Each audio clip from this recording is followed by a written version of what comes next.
If I don't set strict boundaries around my kids' sugar intake, all they would eat is sugar. Would they though? Have you ever tried loosening up the boundaries while building intuitive eating skills? Or have you always been restricting their sugar intake without helping them build those intuitive eating skills? So now when sugary foods are present, it seems like your child completely loses control, wants more and more sugar, because they have no idea how to regulate their body and their cravings around sugar.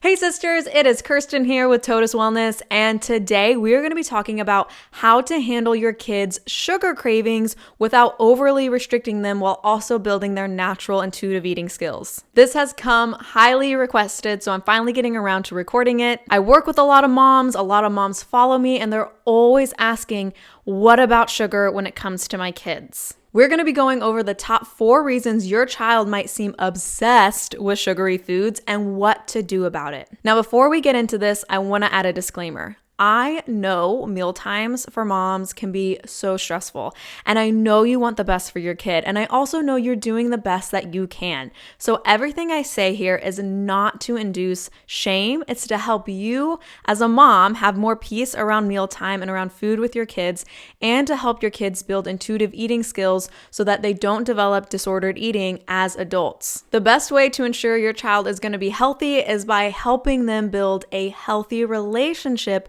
with food and body. So let's get into it. Now, I'm sure we've all seen those scary documentaries where children have complete free reign over whatever they eat. Their parents aren't setting a good example. They're eating tons and tons of sugary food. There's no restraint. The parents aren't helping them set any kind of healthy boundaries. And these kids have a lot of behavioral problems because they are malnourished. And that extraordinarily biased documentary has fear-mongered you into believing that you need to be hyper vigilant about your kids' nutrition, otherwise they're gonna have all kinds of problems. Let me tell you something. All children are born intuitive eaters. Say it with me. All children are born intuitive eaters. Now, there are some exceptions to this, like if a child is born with disabilities or certain food aversions because of those disabilities. But even then, we can still help all children build intuitive eating skills. The question really comes down to, do you believe that God has created all bodies intelligently? The great thing about children is they haven't really been exposed to diet culture at a super young age. So between the ages of 0 to 5, this is prime opportunity to help really build and enhance your child's natural intuitive eating skills. However, research does show that kids as young as 5 years old will hold the same beliefs around dieting and food restriction as their mother. I hear a lot of moms say things like, if I didn't restrict my child's sugar intake, then they would eat nothing but sugar. And I find this interesting because a lot of my adult clients say the same thing about themselves when I first start telling them to stop restricting sugar. My adult clients will say things like, Kirsten, if I didn't restrict sugar, all I would eat is sugar. But guess what? When those same adults stop restricting sugar and start building intuitive eating skills, they are actually naturally pulled to make nourishing decisions without having a bunch of rules and restrictions. In fact, restricting sugar actually increases the risk of becoming addicted to sugar. This is what research shows. If you want to learn more about sugar addiction, I have a video just on this topic. It is linked in the description. But ultimately, we have to recognize that you are 133% more likely to overeat the foods you restrict. In kids, I notice that this is greatly enhanced. And usually your inability to trust your body is reflected in your child's inability to trust their body and have any sense of control around sugar. There is a really big difference between impulsively eating sugar and eating sugar in an intuitive way. Your kids are no different. It is your responsibility as a parent to provide a wide variety of nourishing options for your child and to set boundaries around mealtime and snack time. But it is not your responsibility as a parent to micromanage what your child can and cannot eat. When you micromanage your children around food, it sets them up for disordered eating later in life. To give you an example, I have a dietitian colleague who practices intuitive eating with her family, and she has young children. And one day shortly after Halloween, I heard a client ask her about how she manages her kids' sugar intake with all of the Halloween candy. And this is how she responded. She said, I actually didn't restrict my child from eating any candy the day of Halloween. That day, he probably ate way too much candy. And I told him to pay attention to how his stomach felt because he really didn't feel that good. Then the next few days, he didn't even care about the candy. He didn't even want the candy. He spent one day probably eating a little bit too much. They talked about how that made him feel. And then the rest of the time, he did not care about the candy at all. She knew that one day of eating a lot of candy was not going to ruin her child's health and that she could teach him a really important lesson about how that much sugar makes him feel. And yeah, because it was Halloween, the candy was even more exciting, so he probably wanted a lot more than usual, and kids can be impulsive, but even then, his body still regulated on its own. She wasn't stressed out about it, her kid wasn't stressed out about it, her kid wasn't nagging her for days and weeks on end, asking for more and more candy relentlessly. And he learned a very important lesson about how to listen to his body around sugar. So you bet that my number one tip is to stop placing your diet culture fears on your child and trust God's design for their body instead. So let's hop into the top 4 reasons your child seems obsessed with sugar. Number 1, it might be hard to believe, but they might not be exposed to it enough. If your child isn't exposed to candy or sweets enough, then sugar or candy becomes this really high value treat that is generally off limits. Children, like adults, can develop a scarcity mindset around food where the foods that are restricted they tend to want even more of. But if sugary foods are normalized, they actually don't go so crazy for it. Now, if you've been restricting your child's candy or sugar intake their entire lives, normalizing sugar for them is going to take some time. They might actually go through a honeymoon phase where they eat a lot of sugar because it's been restricted and off limits for so long. This happens to my adult clients, but it is not permanent. Eventually, their brains start to recognize that candy and sugar is no big deal. That's old news. It's not scarce anymore. I cannot tell you how many of my clients who currently struggle with binge eating were restricted sugary foods and processed foods as kids, so that when they got old enough to buy things like candy and chips, they would buy it, hide it, and then binge on it to try to hurry up and get rid of all of the evidence so nobody would know. Restricting food does not set your kid up to have a healthy relationship with food. Because when they're adults and they're making their own food decisions and they don't have someone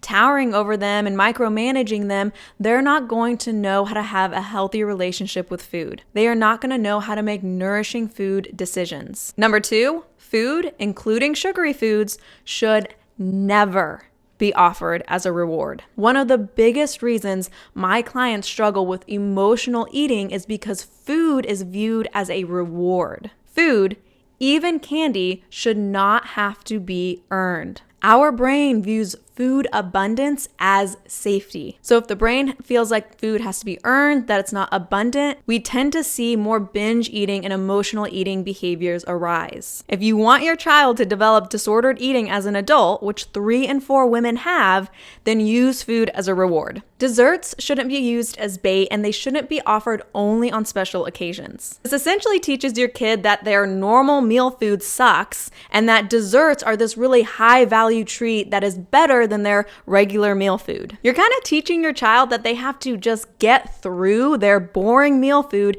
in order to get the treat that they really want. It puts foods like vegetable and protein on this low pedestal and things like desserts and candy on this really high pedestal, where your child really desires the sugary foods, but not things like vegetables and protein. It makes them not like the food that they're being forced to eat and have a strong desire for the food that they don't always get, the food that is used as a reward. And you're missing an incredible opportunity to build curiosity around things like vegetables and protein because you are fighting with your kid the entire mealtime. We're going to talk more about this in the solutions. Number 3, kids, just like adults, want to eat sweets in quantities that feel satisfying. And here's the kicker.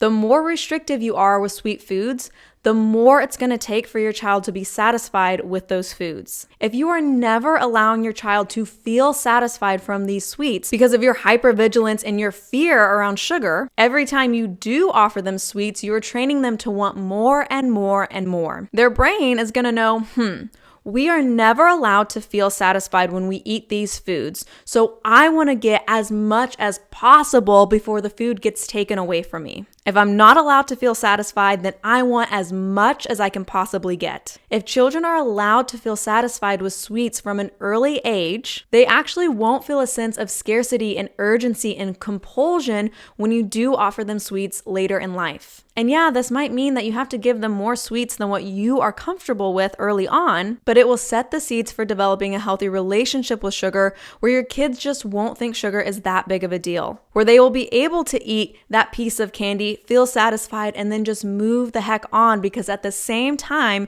you're building their intuitive eating skills. And finally, the fourth reason your child might be obsessed with sweets is possibly because of the language you use around food. If you say things like, ooh, mommy can't have that because that's a bad food, or oh, you're not allowed to eat that because that's too much junk food, then you are negatively shaping your child's moral compass around food, which is not a moral issue. Turning food into a moral issue sets you up for having a disordered relationship with food. Like I mentioned before, a child as young as 5 can develop the same disordered beliefs around food as their mother. This is one of the reasons why girls as young as age 8 are starting diets. Half of all 9 to 10-year-old girls feel better about themselves when they are dieting. Y'all, dieting is not good for adults. I can do a video just on that, but it is catastrophic for children who are still growing and developing. Our children are growing up with horrible relationships with food. Eating disorders and disordered eating are on the rise at younger and younger ages. Eating disorders are the second leading cause of death among all mental illnesses. If you really want your child to be healthy,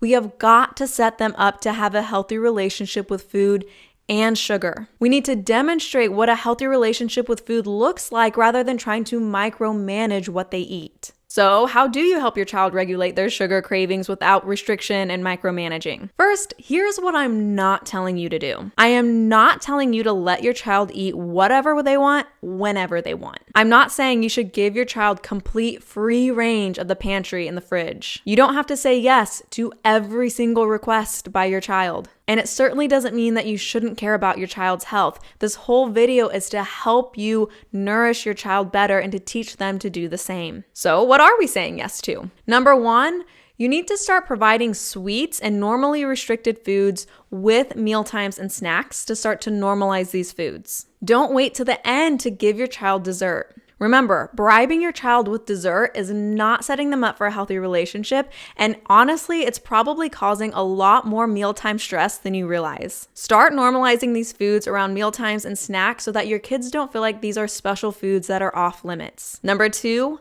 let go of your own food fears. Your fears are not your child's fears. This is why God tells us to have faith like children. You need to allow your children to make mistakes with food while they are building their intuitive eating skills. If you feel like your child shouldn't go back for seconds, hold that thought to yourself. Your child will likely know if they eat too much because they won't feel that good. That is the prime opportunity to help your child get curious about food and food quantities and how that makes them feel. Never allowing your child to make mistakes around food would be like never allowing your child to play that difficult song on the piano out of fear that they might get a note wrong.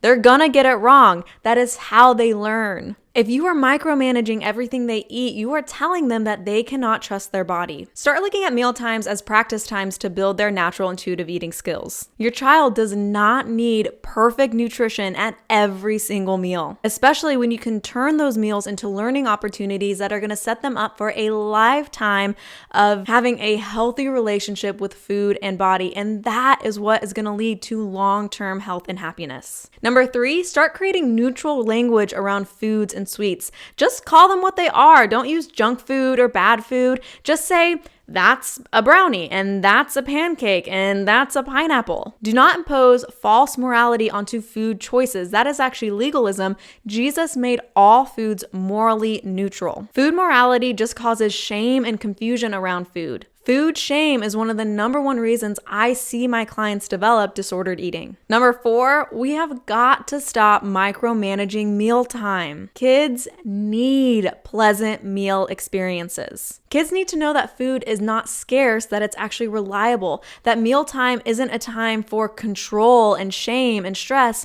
that it's actually a time for gratitude and abundance. When one of my clients learned to become an intuitive eater and stopped micromanaging mealtime with her kids, she told me that mealtimes became much more pleasant. They were less stressful, and she even said her kids were more willing to try new foods. In fact, one of her kids had a lot of severe food allergies, and because mealtimes were less stressful in general, her child's food allergies started to improve because he didn't associate food and mealtime with stress. Again, I'm not saying allow your child to eat whatever they want whenever they want, but mealtime is a prime opportunity to refine your child's intuitive eating skills. The more you attempt to micromanage them, the more stressed you're going to be because it's not going to be working out well, which means they're going to be more stressed, which is going to make it harder for them to want to try new foods, to even want to eat anything. And then it's this constant battle every mealtime. And then you're trying to reason with your kid, and it's like even adults can't think logically when they're stressed. We've got to make mealtime a more pleasant experience. Number 5, create curiosity. Kids are naturally curious. They come out wanting to learn, wanting to experience things. So when you're eating, ask your kids about the texture and the flavors of the food, what they like and what they don't like. And educate them. Tell them how protein is really good for helping them build their muscles. How we have to eat fat because it helps us absorb vitamin A, which helps our eyes. To remind them that carbs give them energy. Kids are natural learners, and if for one meal all they eat is bread, then when they're hungry 30 minutes later, reinforce the idea that maybe they needed more than just bread to keep them fuller and satisfied longer. Allow them to make mistakes with their food. Allow them to explore and experience what it's like to not eat enough. And then remind them how not eating enough makes their belly fill. And make sure your kids are not manipulating the situation. Kids can be smart. I've had clients whose children wouldn't eat anything at lunch in hopes that they could get the snack that they really wanted later. That if they skipped lunch and then complained about how they were hungry, that their parents would eventually give them whatever they wanted. Part of this might be because of food restriction. They might feel the only way to get the food that they want is by lying and manipulating. So make sure you do include those foods at mealtime. But then there are still other ways that we can reinforce the child's natural intuitive eating skills without them manipulating the situation. And here's the other thing. It takes patience and resilience with you as the parent. No kid ever gets anything the first time. We have to reinforce these skills over and over and over again. This is practice. If your child was learning to play the piano, they wouldn't be able to play an entire song the first time they put their fingers on the keys. It takes practice day after day, week after week, and I know that sometimes that can get frustrating, but you have to remember that in the long run, it will actually make mealtime and snack time more peaceful, and you are setting your kids up to have a healthy relationship with food. As a parent, you need to learn to regulate your emotions when your children make mistakes. If a child makes a mistake and it makes you uncomfortable, that's not your child's fault. You are the adult and you are the one that is able to handle your emotions. Your child barely knows how to regulate their own emotions. If you are so afraid of your child making mistakes around food, then maybe it's time to evaluate your relationship with food. I had a client once who I started helping apply these intuitive eating skills to her children. She had 2 toddlers, and I gave her some tips and told her to try it for a week and then come back to me and see how it went. The following week, she came back to me and she said the first 3 days were terrible. She said, I was so close to giving up. It was so hard. But then on day 4, it was like a light had been switched. And suddenly, mealtime became much more peaceful. We weren't fighting over food. My children were actually listening to their bodies and listening to us as parents. So the lesson here is that it might get worse before it gets better. But if it gets worse before it gets better, it doesn't mean that it's failing. It might just mean that it is taking time for your child to adjust. But if it's anything like my client, it will be so well worth it. This takes time. The longer you've been restricting food with your child, the longer mealtime has been stressful for them. So if they're 8 years old and mealtime has always been stressful and food has always been restricted, it's going to take longer for your kids to develop those intuitive eating skills. skills, but it's not impossible. I help women in their 60s unlearn 60 years of disordered eating. It is certainly possible for your 8-year-old. And I know all of this comes from a good place because I know you as a mom, you just want your kids to have good nutrition. You want your kids to be healthy. But sometimes we are so fixated on making sure our kids have perfect nutrition that you actually end up putting pressure on your kids. And this pressure is going to reduce your child's ability to self-regulate around food. Again, this is why 3 in 4 women have some form of disordered eating. Helping your child build a healthy relationship with food and body will lead to better health outcomes and behaviors the rest of their life. Micromanaging your child's mealtime and snack time is not only frustrating for you, it's really frustrating for your child. So do yourselves both a favor and trust your child a little bit more. Make sure you're giving your child freedom within